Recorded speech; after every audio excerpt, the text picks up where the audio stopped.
4/2026 સંત લુકના શુભ સંદેશમાંથી પાઠ 24મો અધ્યાય કડી 35-48. એ પછી તે લોકોએ રસ્તે જે બન્યું હતું અને રોટલીના ટુકડા કરતા પોતે પ્રભુને કેવા ઓળખી કાઢ્યા હતા તે કહી સંભળાવ્યું. તેઓ આ બધી વાતો કરતા હતા ત્યાં જ ઈસુ તેમની વચ્ચે પ્રગટ થયા અને તેમણે કહ્યું, તમને શાંતિ હો. તેઓ ચમક્યા અને ગભરાઈ ગયા. તેમણે થયું કે આપણે ભૂત જોયું છે. પણ ઈસુએ તેમને કહ્યું, તમે આટલા બધા ગભરાઓ છો શા માટે? તમારા મનમાં શંકા કેમ જાગે છે? મારા હાથ અને પગ જુઓ, આ હું પોતે છું. મને અડીને ખાતરી કરો, કોઈ ભૂતને મારા જેવા હાડ કે માંસ ખાતા નથી. એમ કહી તેમણે પોતાના હાથ અને પગ બતાવ્યા. પણ આનંદના માર્યા હજી તેમને વિશ્વાસ આવતો ન હતો અને તેઓ આશ્ચર્યમાં જ પડી ગયા હતા. ત્યાં ઈસુએ તેમને કહ્યું, અહીં તમારી પાસે કંઈ ખાવાનું છે? એટલે તે લોકોએ તેમને શેકેલી માછલીનો એક કટકો આપ્યો. તે લઈને તેમના દેખતા જ તેઓ ખાઈ ગયા.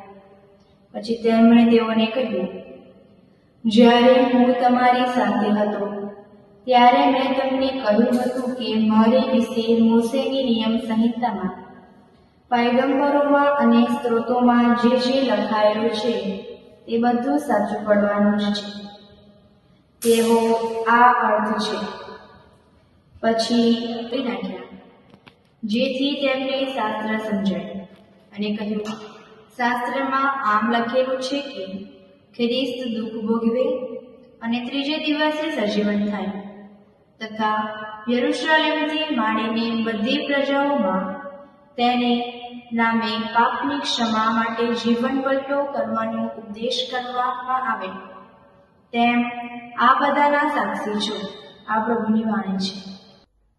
ઈસુની જય.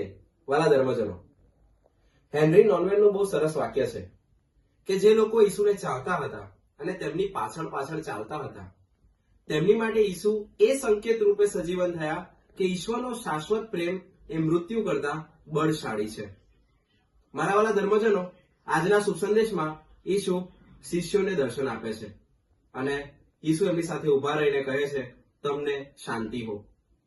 ત્યારે શિષ્યો મને ગભરાય છે, હૃદયમાં એ ગભરાહટ છે, પણ ઈસુ તેમને કહે છે, તમને શાંતિ હો. ઈસુ કઈ દુનિયાવી શાંતિ લઈને નથી આવતા, પણ આપણી બીકમાં, આપણા ડરમાં, આપણી મુશ્કેલીઓમાં, આપણી સમસ્યાઓમાં એ આપણી સાથે ઉભા રહીને, આપણી ખભે સાથે રહીને તે કહે છે, તમને શાંતિ હો. અને શાંતિ શાશ્વત છે. અને ત્યારે શિષ્યોનો બીક છે એ શ્રદ્ધામાં પલટાઈ જાય છે. ચાલો, પ્રભુ આપણને પણ કહે છે, તમને શાંતિ હો. આપણને પણ શાશ્વત શાંતિ મળે અને આપણે પણ પ્રભુના પંથે ચાલીએ. ઈસુની જય.